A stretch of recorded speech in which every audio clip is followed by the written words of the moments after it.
conquest began with the Israelites crossing the Jordan River. Joshua sent men to spy out the massively walled city of Jericho, and there they met a harlot named Rahab, who reported that all in the land had heard what God had done for the Israelites, and they were terrified. Rahab hid the spies and aided their escape to the mountains. What evidence do you see matching the conquest of Jericho? First of all, we're told that Jericho was fortified. When the archaeologists dug the city, particularly Kathleen Kenyon, when she did her work in the 50s, discovered that the tell that the city's built on was surrounded by a great earthen rampart. Excavators found that Jericho was protected by a brilliant defensive system.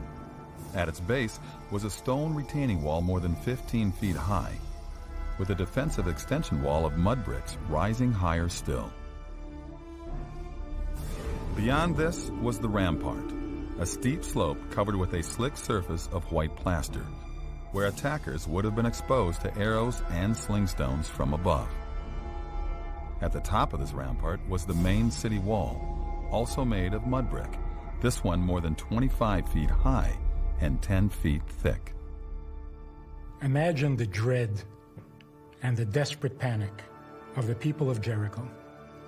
Day after day for 6 days, the people of Israel are walking around their city with the Ark of the Covenant and the sounding of ram's horns. Then on the seventh day, they encircle the city 7 times, and the priests give a long blast on their horns. The people let loose with a mighty shout. The walls come tumbling down,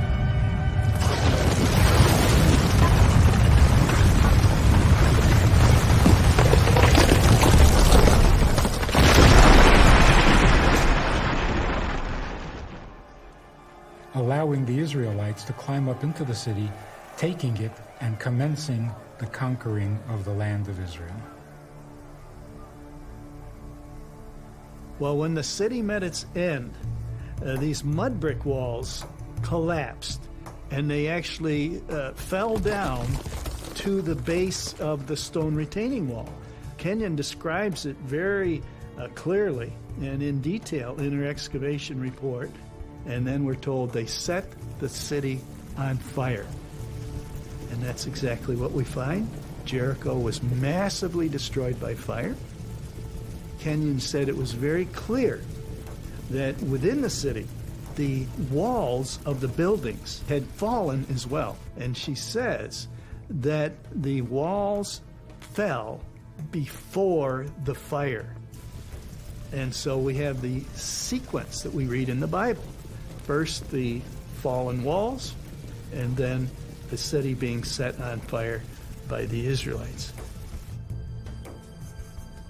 Excavations at the site uncovered clear evidence for a massive destruction by fire with a very thick burn layer of extremely high temperatures. This caused Kenyon to attribute the burning to an enemy attack and not fires that would result solely from an earthquake. She claimed that the city was destroyed around 1550 BC by the Egyptians. Well, there's absolutely no evidence that the Egyptians were ever in the Jordan Valley at this time period. So because Kenyon dated the destruction of Jericho 150 years before the Israelites were supposed to be there, she made no connection between the destruction and the biblical account. But once again, this date fits the earlier pattern I've been seeing. Within the city, a very unique discovery was made.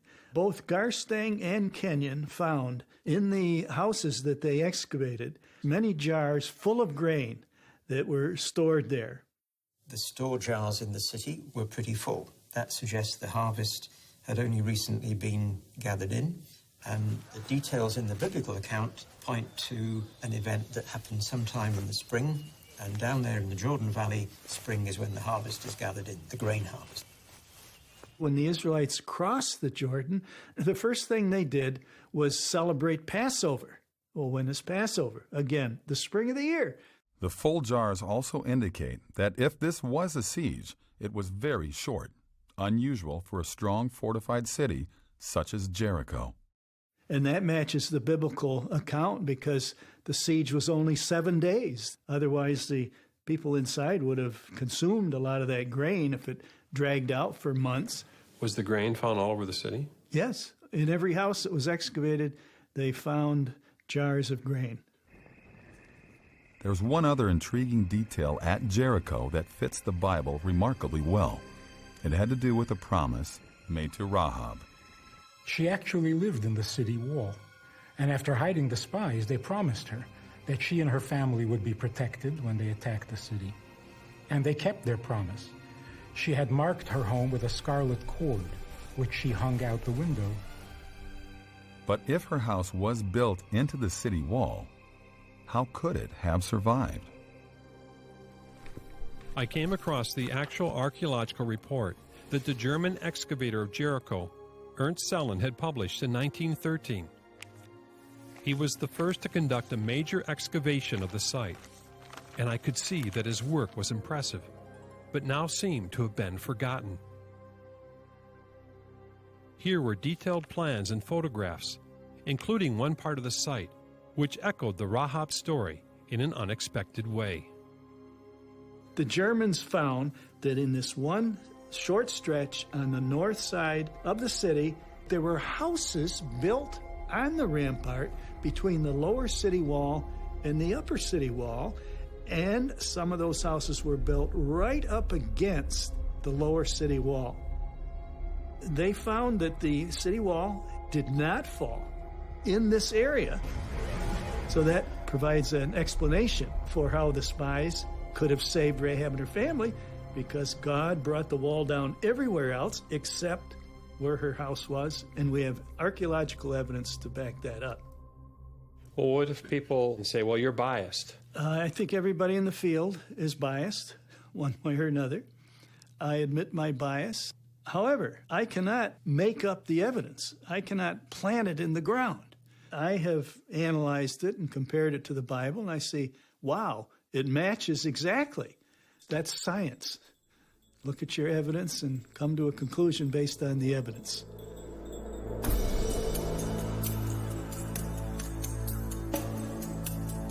Archaeologists have uncovered a city with high fortification walls that fell down, evidence that the city was intentionally burned after the collapse.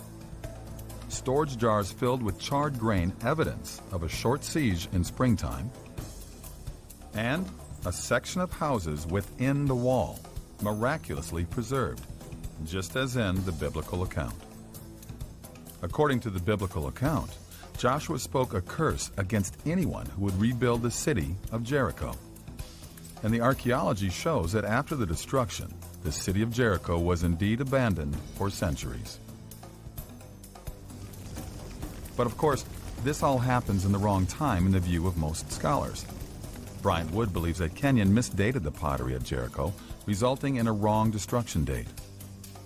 He, along with Charles Ayling, believe that the conquest occurred around 1400 BC using the conventional dates for Egypt and Canaan.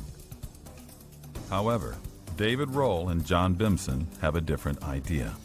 They propose that Kenyon came to a wrong destruction date at Jericho because the dates assigned to the Middle Bronze Age are not correct, and these dates for history need a major adjustment. Regardless, all these scholars agree that Jericho was destroyed in a manner that matches the story of Joshua and the Israelites.